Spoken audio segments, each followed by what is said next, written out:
Actually, kahapon, mga kababayan, ay may tumawag sa akin. Sino yung tumawag? Okay, of course, concern na concern, ito ay taga-Ayala, Alabang. So, nung tumawag siya sa akin, chinek ko yung, yung balita, wala pang balita about dun sa sinabi niya. Pero ano ang nangyari? Ayon sa ating puting ahas na taga-Alabang, Alabang na naman, di ba? May naganap nung nakaraang araw na pag-raid ng mga kapulisan, team effort, may PIDEA, sa isang pulburon manufacturing. Remember, ang BFF ni Marcos Jr. na si Mark Anthony Sayarot sa Alabang din nahuli, 2 bahay ang nerentahan niya doon at yan ay nakalagay sa media, but recently, this year, ay napawalang sala si Mark Anthony Sayarot. So, a few days ago, lingid sa kaalaman ng taong bayan habang abala ang mga buwakan ng Genemes sa Congress at ang kanilang mga alipore sa media. Kayo naman, mga jutang Genemes, mga media kayo, hindi nyo ginagawa inyong trabaho. Ito'y ayon sa ating informante na nagkahulihan doon. Ang ginawa po ng drug lord o ng pulburon lord ay ipinagmalaki pa na BFF o kaibigan niya si Liza Tanas. Ano ang nangyari? According to our source, tumawag itong Pulburonic Lord. Hindi pa lang pinangalanan kung sino yung Pulburonic Lord. Pero one thing, ang sigurado, ang ating informante ay tumawag kay Liza Tanas at kay Bangag na eto, hinuli ako, dinadampot ako dito, dadadagawan mo ng paraan. Then, alam nyo ba? Alam ng media ito. Kasi, ayon sa ating informante, may kasamang media doon sa Alabang. So, ang ginawa, pina-stepleran ang bunganga kung sino man yung media na yon. Ang ginawa ni Liza Tanas, according to our source, pinadalhan pa ng security, PSG, itong nahuling drug lord ayon sa ating source, mga palaga. Kaya nga, sabi ko sa inyo, hindi ka ba magagalit habang ang mga media na inimbitahan, may mga matitino pa tayong PIDEA dyan eh. Sakala nila siguro, okay, according to our source, hindi nila alam na may kaugnayan ang pulburon lord kay Liza Tanas at kay Bangag o kakilala. Kaya nung nahuli, ay tumawag lang kay Liza, nagmalaki pa ang pulburon lord. Nagsiga-sigaan pa daw doon, kaya sabi ko, saan pupulutin ang taong bayan? Tumawag sa bangag na gobyerno at pinadalhan ura-urada ng PSG o ng security. Sino ang nagbabayad ngayon para sa security? Taong bayan, PSG. Alam mo, talagang double, triple trouble, quadruple trouble ang nangyayari sa Pilipinas. Walang mahuhuling drug lord, pulburon lord.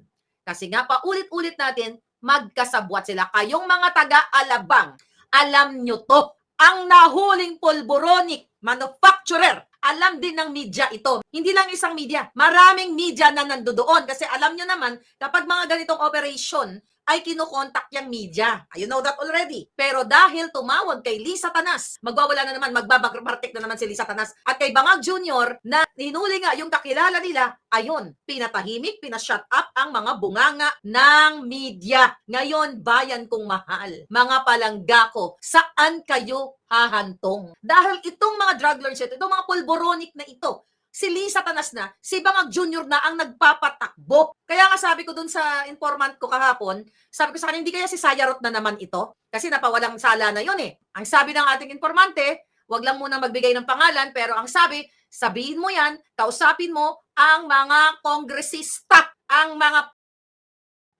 politiko na wala nang pinag-usapan dyan sa Congress, sa Senado, kundi ang mga Duterte.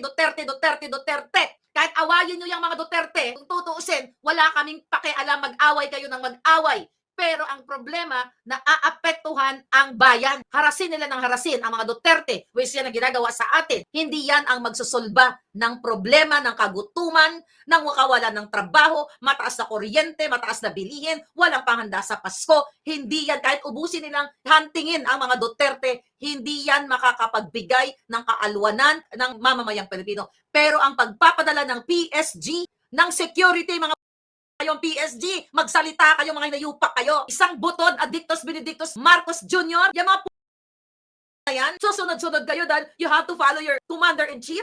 Sabi nga ni si Au Browner, kailangan nila sundin yung nakaposisyon o yung posisyon katulad ni Bangag. Susundin mo, kahit inuutusan na kayo mga hinayupak kayong mga wala kayong pagmamahal sa bayan, na wag i-report, tinungal na lang yung bunganga ng mga media, wag i-report yung naganap na raid sa Alabang, at pinadalan pa ng security, ganun kayo katraidor sa bayan nyo, mga hinayupa kayo, wala na kayo ginawa kundi Duterte, Duterte, Duterte. Alam na namin na ang target nyo Duterte. Alam nyo to, ang pulburon ay sumisira sa kinabukasan ng bawat mamamayang Pilipino na ito ay ginagamit nila at kasama ang kanilang pamilya. Bawat addictos na mga kabataan, tatay, nanay na nalulong sa pulburon dahil pulburonic lord na mafia na si Bangag Jr., cartel na yan, bawat pamilya, kayo ay para mga nauupos na kandila dahil sa problemang ibinibigay sa inyo ng pulburon na ang protector si Lisa Araneta Marcos aka Satanas kidnapper pa at si Marcos Jr. Ito mga pari na ito na nag-file ng impeachment, third impeachment kay Sara Duterte, kay Inday Sara. Anong pagsasalarawan nito mga palagay? Itong mga hinayupak na pari dyan, maari yan ay nasungal-ngalan na ng pera ng bayan gamit ang mga rebelding makakaliwang grupo. Bakit kamo? Di ba may tinatawag tayong separation of state and church?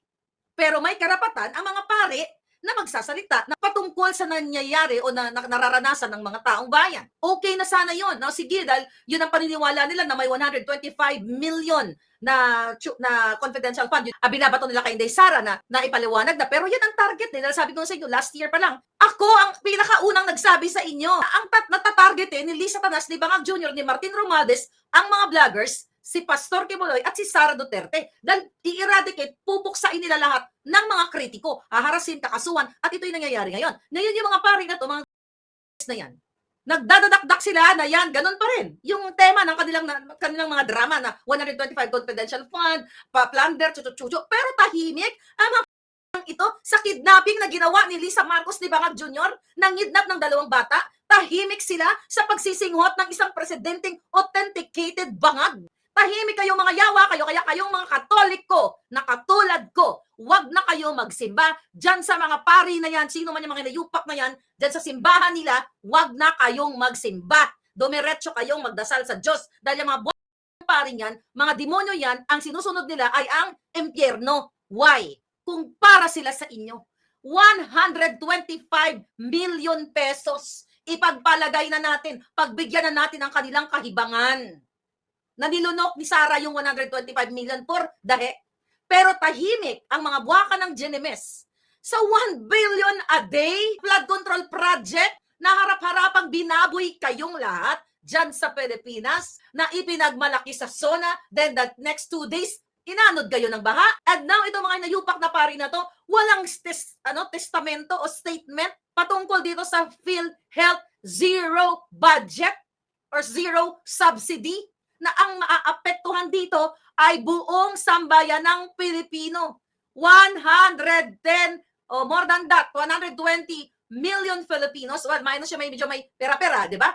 Yung mga Pilipinong salat sa pera, mga Pilipinong walang kakayahang magbayad sa pribadong ospital, itong mga inayupak na pari ito, nakipag-connives sa kay Lisa Tanas, sa mga makakaluwang grupo para mag-file ng impeachment, pero tahimik sa ginagawa ni Marcos Jr. na panggigipit, tahimik sila sa pagpupoliticize, paggamit ng ayuda para bayaran ang mga tao, bayaran bilhin ang kanilang pagkatao sa halagang supposedly 10,000 pero 1,000, 1,500 na lang, 1,500 na lang ang napupunta dito sa mga ayuda-ayuda akap-akap ng mga hinayupak na to kasi binubulsa ang bilyon-bilyong piso. Eto ba? Gusto nyo ba maging Katoliko o baka naman hindi pari yung mga yan? Baka sila ay talagang rebuilding grupo na nagpapanggap lamang na pari.